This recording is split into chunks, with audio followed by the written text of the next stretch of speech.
Okay, hello. My name is Kyle Casson, and today I'll be talking about the California High-Speed Rail Project, which is a infrastructure development in the state of California as part of the infrastructure bill passed by Congress back in 2021.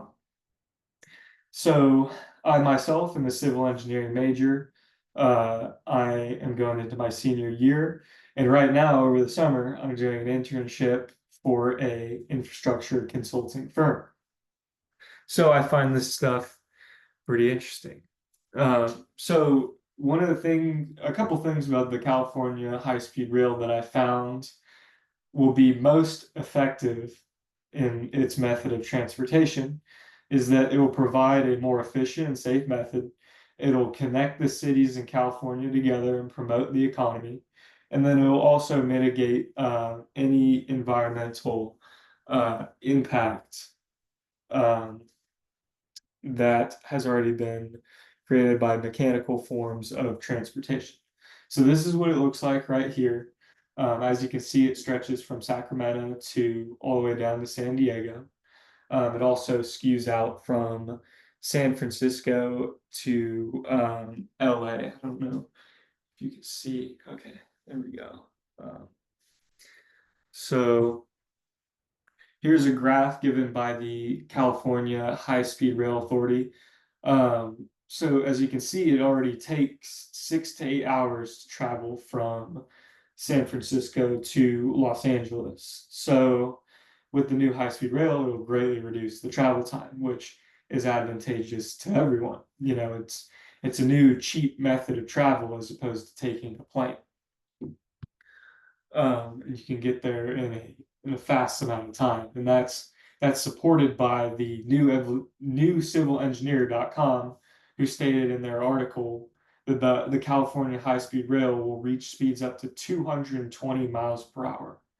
So, but not only that, not only does it go very fast and take you from point A to point B in a quick amount of time, but it's also a safer method of travel than using your car. I mean, now it's per billion miles of people traveling in their car, there are approximately 7 fatalities. And with the railway, when traveling on rail, it's 0.5 fatalities. So you're 17 less times likely to suffer a fatal accident when you're traveling by train. And this statistic was given by Stell Simonton in his article, Should We Be Jittery About Train Travel in 2016.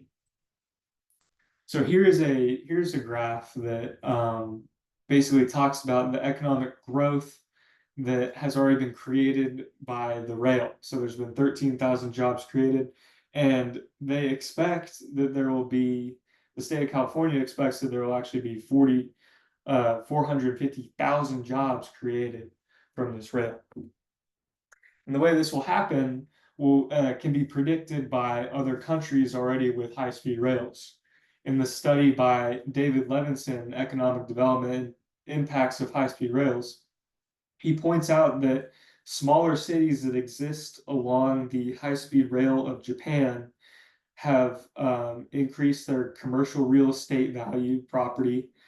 Uh, they've also created like these hubs for tourism and restaurants, retail shopping around the station that exists in the small city. So as this begins in California, you'll begin to see that more jobs will be created.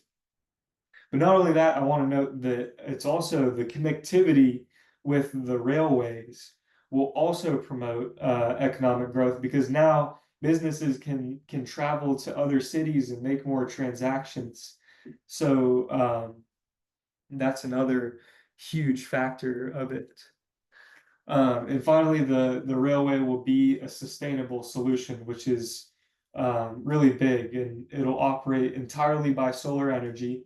It's completely made of recycled materials, and this is per the California High-Speed Rail Authority. And so as a result of that, there will be less greenhouse gas emissions, because with people using the high-speed rail, they won't, be combusting carbon monoxide into the atmosphere or any other greenhouse gases. So overall, the high-speed rail in California is a very unique and new infrastructure solution, because it provides because it increases safety, it is efficient, and it promotes economic growth. Thank you.